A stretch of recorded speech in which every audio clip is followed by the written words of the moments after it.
When the last wild Brusilski's horse vanished from the Central Asian steppe in the late 1960s, most experts believed the species had reached the end of its road. Extinct in the wild and clinging to survival in a few distant zoos, these rugged, thick-necked horses seemed destined to live out their days behind fences.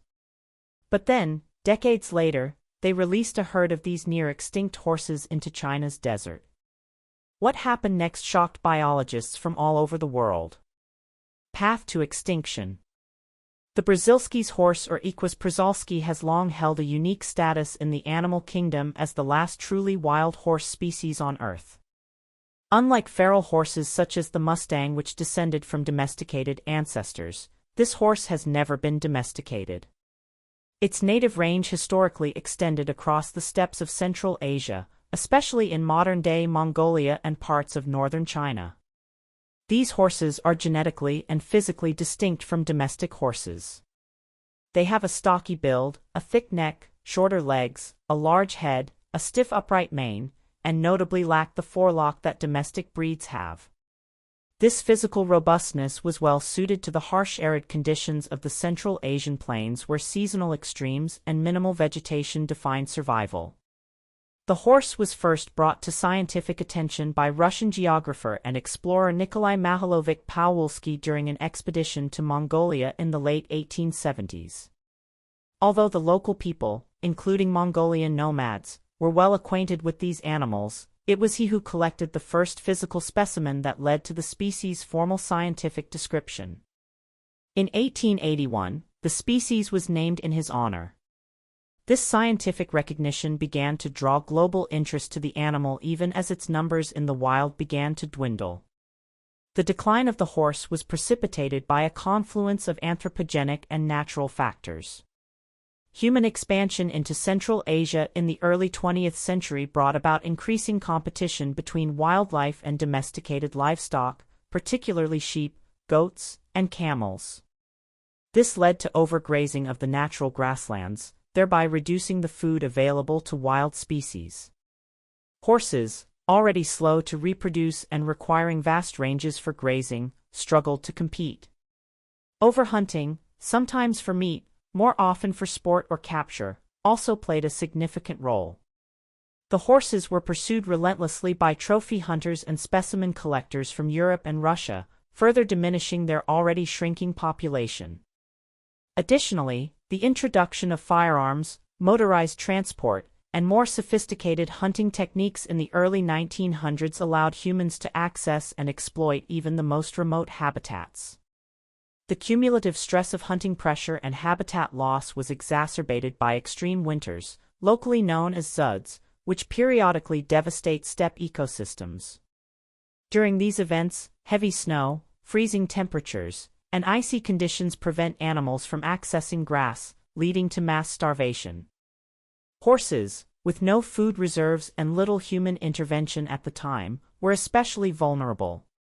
Each severe winter drastically reduced wild populations, and as sightings became rarer, it became clear the species was on the brink. The last confirmed sighting of a wild Brusilski's horse was in 1969 in the Dzungarian Gobi region of southwestern Mongolia. After that, the species was declared extinct in the wild by the International Union for Conservation of Nature. What remained were only a handful of individuals, just 12 to 14 viable horses scattered across European zoos and private collections. These were descendants of approximately 13 wild-caught horses, mostly taken from Mongolia between 1899 and 1902, plus a few foals captured later. But the story does not end here. No, in fact, this was just the beginning.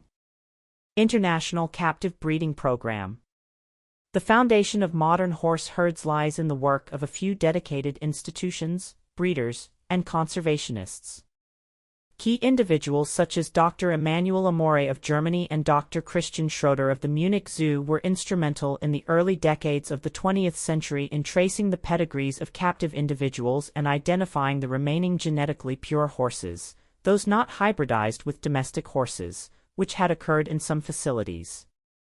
In 1959, a pivotal moment came with the creation of a formal studbook managed centrally in Europe, which documented the lineage of every known horse. This studbook would become the backbone of the global breeding strategy. By the 1970s and early 80s, the breeding population, though still critically low, was distributed across several institutions, including the Prague Zoo in the Czech Republic, Heilbronn Zoo in Germany, the Askanianova Biosphere Reserve in Ukraine, and the San Diego Zoo in the USA. The Prague Zoo in particular would emerge as one of the leading stewards of the species, maintaining one of the largest and most genetically diverse herds in North America. The Bronx Zoo and the Minnesota Zoo were also active participants in breeding efforts. These institutions formed the core of an emerging international network coordinated under the European Endangered Species Program, EEP, and its counterpart in North America, the Species Survival Plan, SSP, managed by the Association of Zoos and Aquariums, AZA.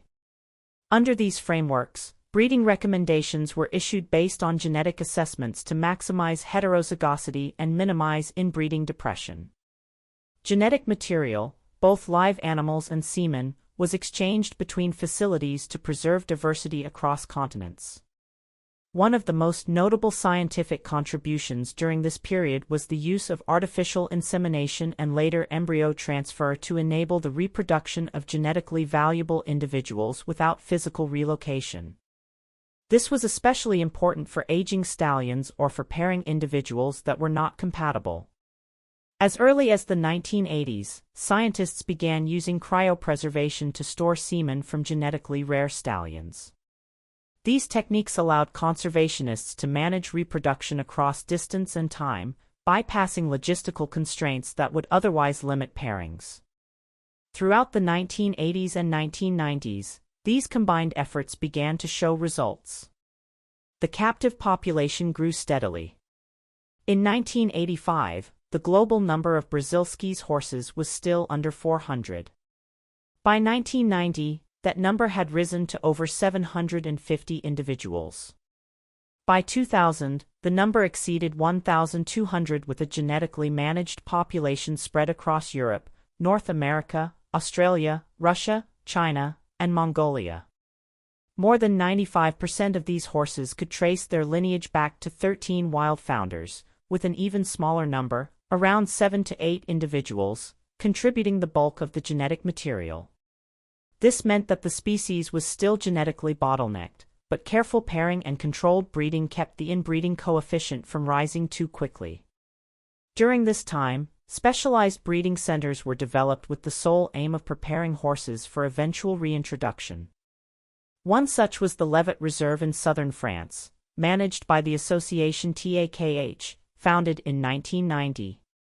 The reserve housed horses in semi-wild conditions, simulating the environment of the Asian steppe to help animals regain natural behaviors. Another was the Wilds in Ohio, USA, a large conservation center that bred Brazilski's horses under minimal human interference. The movement toward reintroduction began to take form in the late 1980s, spurred by increasing captive numbers and improved genetic data. In 1992, the first successful reintroduction took place in Hustai National Park in Mongolia. Horses from European zoos were flown in and acclimatized to local conditions before release. These early reintroductions included 15 to 16 individuals per cohort, with multiple waves continuing over the next decade. All individuals were genetically screened prior to release to ensure maximal diversity. By the end of the 1990s, captive populations were robust.